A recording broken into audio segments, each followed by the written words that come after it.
Um, but I've had 7 without a mobile phone. Like I personally don't know how to do that. I feel like it might be really freeing.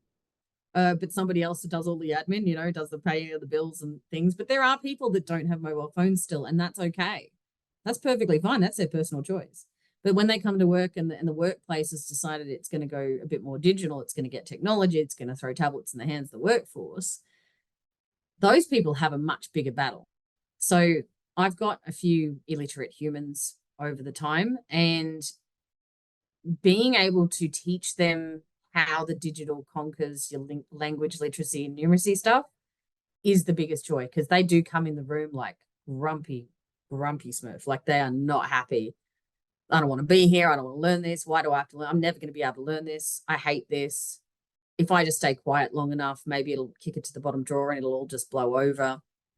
Um, and they come in with a really heavy attitude and their mood and everything. And watching them turn around and going, okay, yeah, I get it. I totally agree with them, right? From their point of view, I agree.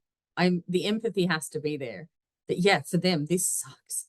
This really is going to hurt. It's a very big swing from one side to the other, and we're going to have to do it in one big leap because today's all I got. And so I'll identify with that and say, yeah, it is crap. And what are we going to do about it? So what I can do is I can teach you that this bit here can beat that bit there.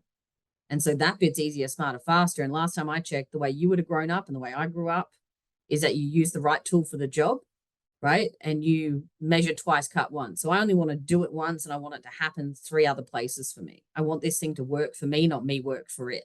So if I can teach you that stuff, will you lean into this with me today? Will you have a crack at it? And they will say, oh, yeah. So I bet you I can prove that this thing is your friend, not your foe.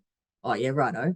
Yeah, come on, let's go. And so then I might teach them the read out loud function, like I mentioned, or the voice typing. I had a guy with hand tremors.